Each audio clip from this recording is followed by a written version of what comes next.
मैं डॉक्टर मंजू मीना, सह आचार्य राजनीति विज्ञान,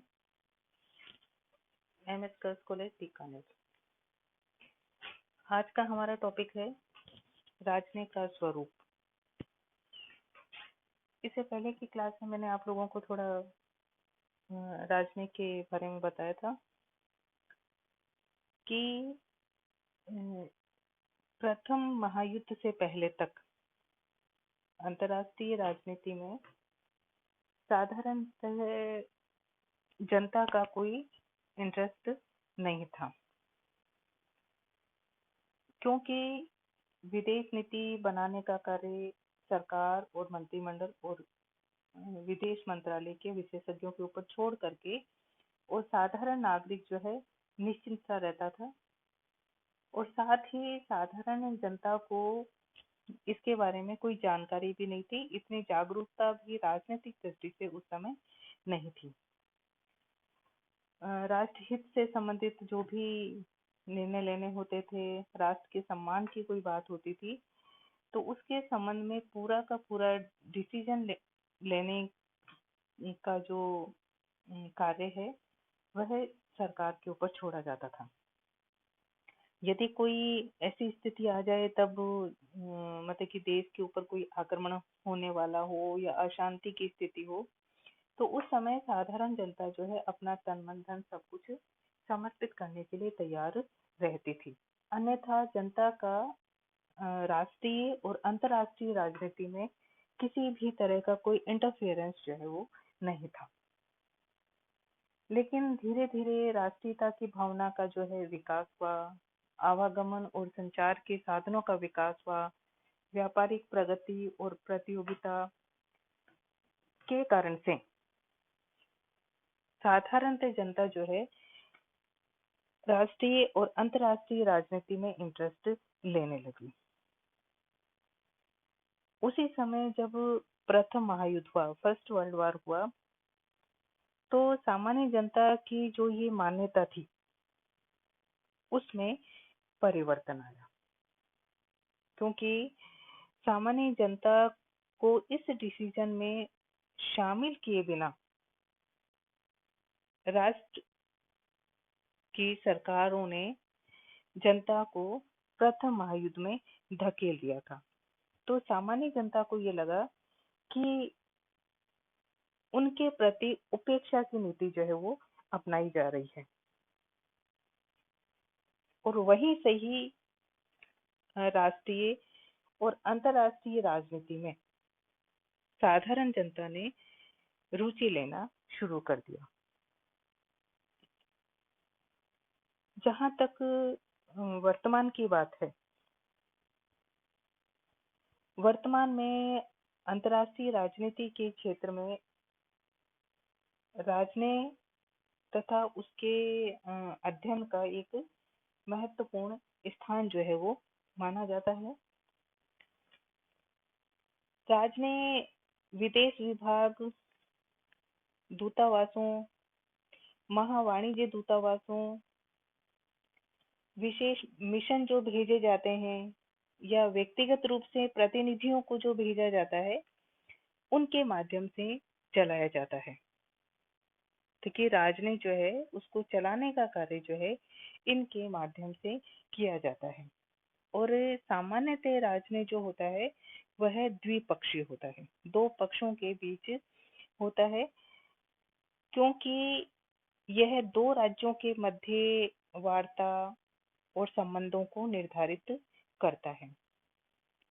लेकिन वैज्ञानिक प्रगति, अंतर्राष्ट्रीय सम्मेलनों जैसे कि राष्ट्रमंडलीय सम्मेलन है, संयुक्त राष्ट्र संघ का संगठन है, गुटनिरपेक्ष आंदोलन है, इस प्रकार के जो अंतर्राष्ट्रीय संगठन हैं उनके जो सम्मेलन हैं, और उसके अलावा भी जो क्षेत्रीय संगठन हैं उनके जो सम्मेलन हैं,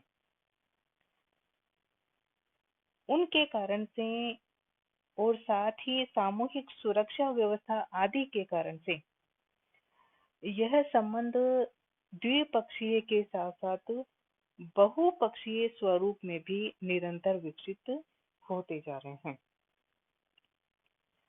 राजनय की सहायता से ही संधियां, सैनिक अथवा आर्थिक सहायता, तकनीकी सहायता, सांस्कृतिक आदान प्रदान और सामाजिक कल्याणकारी संगठनों की स्थापना, अनेक कार्य किए जाते हैं। क्योंकि आज कोई भी राष्ट्र जो है सिर्फ दूसरे राष्ट्रों के साथ राजनीतिक संबंध बनाकर ही संतुष्ट नहीं है, वह दूसरे राष्ट्रों के साथ सामाजिक है, आर्थिक है, सांस्कृतिक है, इन संबंधों को भी बनाता है। क्योंकि वर्तमान का जो राज्य है उसका जो स्वरूप है वह कल्याणकारी है। लोक कल्याणकारी राज्य की अवधारणा को आधुनिक राष्ट्रों ने अपना रखा है और उसमें राष्ट्र का ये उद्देश्य होता है कि सामान्य जनता के कल्याण के लिए अधिक से अधिक कार्य कैसे किए जाए। व्यक्ति के जन्म से लेकर के और मृत्यु तक जितने भी कार्य हैं वह राज्य के द्वारा संपादित किए जाते हैं और प्रत्येक राष्ट्र की सरकार का उद्देश्य ये होता है कि सामान्य जनता के कल्याण के लिए कार्य किया जाए ताकि वह अपने व्यक्तित्व का विकास जो है अच्छे तरीके से कर सकें, उन्हें राष्ट्र में रह करके सभी प्रकार की सुख और सुविधाएं जो है वो प्राप्त हो सकें। और उसके लिए यह आवश्यक होता है कि प्रत्येक राष्ट्र जो है दूसरे राष्ट्रों के साथ जिनसे कि उनके हित मिलते हैं, जहां पर उनके राष्ट्रीय हितों की पूर्ति हो सकती है, उनके साथ इन संबंधों को बनाने की कोशिश करते हैं और इन्हीं के अंतर्गत जो है राजनय महत्वपूर्ण भूमिका जो है वो निभाता है। हम किसी भी राष्ट्र के साथ जब संबंध बनाना चाहते हैं तो उसके लिए आधार तैयार करने का जो कार्य है, जैसा कि अभी मैंने पहले आप लोगों को बताया कि राजनय का संचालन जो है, राजनयिक गतिविधियों का जो संचालन है, दूसरे राष्ट्रों के साथ संबंध बनाने की जो प्रक्रिया है, उसमें विदेश विभाग जो कि महत्वपूर्ण भूमिका निभाता है, नो डाउट। विदेश विभाग जो है विदेश नीतियों को बनाता है और उन विदेश नीतियों को इम्प्लीमेंट करने का जो कार्य है, क्रियान्वित करने का जो कार्य है, वह राजदूतों के माध्यम से, राजनयिक प्रतिनिधियों के माध्यम से किया जाता है। तो राजनय का जो शब्द है उसका प्रयोग दो अर्थों में लगाया जाता है। पहला तो राष्ट्र की विदेश नीति को क्रियान्वित करने के लिए, प्रत्येक राष्ट्र की अपनी एक विदेश नीति होती है, प्रत्येक राष्ट्र के अपने राष्ट्रीय हित होते हैं और उन राष्ट्रीय हितों की पूर्ति के लिए प्रत्येक राष्ट्र जो है वह प्रयासरत होता है और उसमें विदेश मंत्रालय की महत्वपूर्ण भूमिका होती है। तो विदेश मंत्रालय को हम नीतियों का निर्माता मान करके चल रहे हैं और विदेश मंत्रालय के द्वारा जो नीतियां बनाई गई हैं, विदेश विभाग के द्वारा जो नीतियां बनाई गई हैं, उन नीतियों को इम्प्लीमेंट करने का कार्य जो है वह राजनय के माध्यम से किया जाता है, अर्थात राजनयिक प्रतिनिधियों के माध्यम से किया जाता है। तो राजनय शब्द का प्रयोग हम दो अर्थों में लेते हैं। पहला है, फर्स्ट जो है राष्ट्र की विदेश नीति को क्रियान्वित करने के साधन के रूप में और दूसरा उसके क्रियान्वयन के रूप में। एक तो विदेश नीति को क्रियान्वित करने के एक साधन के रूप में और दूसरा उसके क्रियान्वयन के अर्थ में जो है हम इसके अर्थ को इसको लेते हैं। साथ ही साथ जहां तक हम राजनय की मीनिंग की बात करते हैं, उत्पत्ति की बात करते हैं, वो उससे पहले वाली क्लास में आप लोगों को मैं बता चुकी हूँ। जहां तक राजनय की परिभाषा का सवाल है, तो मोटे तौर पर जब हम बात करते हैं राजनय का तो हम ये कहते हैं कि आपसी मतभेदों या विवादों को सुलझाने के लिए, समझौता करने के लिए एक कला के रूप में हम इसको मान करके चलते हैं। और कुछ विद्वान जो है राजनय का मीनिंग जो है वो शांतिपूर्ण सह अस्तित्व से भी लेते हैं। इसी संदर्भ में एक प्रसिद्ध जो है विचारक हैं, निकलसन जो है, उनका ये मानना है कि राजनय वह प्रक्रिया या मशीनरी है जिसके द्वारा वार्ता चलाई जाती है। जैसा कि अभी मैंने बताया आपको कि हम किसी भी राष्ट्र के से हम कोई समझौता करना चाहते हैं, वहां पर हमारे किसी प्रकार के राष्ट्रीय हित की पूर्ति हो रही है, तो उसके लिए आधार तैयार करने का कार्य जो है राजनयिक प्रतिनिधियों के द्वारा किया जाता है, और फिर अंतिम निर्णय जो है राष्ट्राध्यक्ष के द्वारा लिया जाता है। लेकिन उसके लिए भूमिका तैयार करने, उसके लिए आधार तैयार करना, उसके लिए वार्ता की शुरुआत करने का जो कार्य है, अपने पक्ष को रखने का जो कार्य है, वह राजनयिक प्रतिनिधियों के द्वारा किया जाता है। और इसी संदर्भ में निकलसन का ये कहना है कि राजनय वह प्रक्रिया और मशीनरी है जिसके द्वारा वार्ता चलाई जाती है।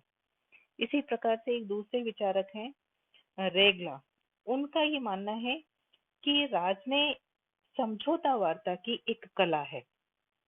मतलब कि हम दूसरे राष्ट्र से जो हम संबंध बनाना चाहते हैं या संधि या समझौता करना चाहते हैं, तो उसमें हम अपने राष्ट्र के हित में ज्यादा से ज्यादा किस प्रकार से प्राप्त कर सकते हैं।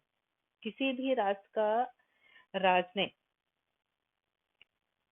और उसमें काम करने वाले जो राजनयिक प्रतिनिधि हैं, वह जितने योग्य होते हैं, कुशल होते हैं, निपुण होते हैं, निर्णय क्षमता उसमें उनमें जितनी ज्यादा होती है, वह राजनयिक प्रतिनिधि जो है अपने राष्ट्र के हित में अधिक से अधिक लेने में सफल हो पाते हैं। ये राजनयिक प्रतिनिधियों की चातुर्यता के ऊपर ही निर्भर करता है कि वह समझौते वार्ता करते समय अपने राष्ट्र के हितों को अधिक से अधिक फायदा कैसे पहुंचा सकते हैं, अपने राष्ट्र के हितों की पूर्ति अधिक से अधिक किस प्रकार से करवा पाते हैं। ये राजनयिक प्रतिनिधियों के ऊपर निर्भर करता है। और मोटे तौर पर जब हम बात करते हैं तो हम कहते हैं कि राजनय जो है राजदूतों के द्वारा अंतर्राष्ट्रीय कार्यों का संपादन है। जैसा कि मैंने पहले आप लोगों को बताया कि जब भी कोई नया राष्ट्र अस्तित्व में आता है और जिसने कि शांतिपूर्ण तरीके से स्वतंत्रता को प्राप्त किया है, तो दूसरे राष्ट्र जो है उनके साथ में राजनयिक संबंध बनाते हैं। दूसरे राष्ट्र जो है उनको मान्यता देते हैं, उनको उनके अस्तित्व को स्वीकार करते हैं, राष्ट्रीय स्तर पर अंतर्राष्ट्रीय स्तर पर उनके अस्तित्व को स्वीकार करते हुए उनके साथ में संबंध बनाते हैं। और संबंध बनाते समय वह दूसरे राष्ट्रों में अपने राजनयिक प्रतिनिधियों को भेजते हैं, और वह राजनयिक प्रतिनिधि वहां रहते हुए अपने राष्ट्र के हितों की पूर्ति का प्रयास करते हैं।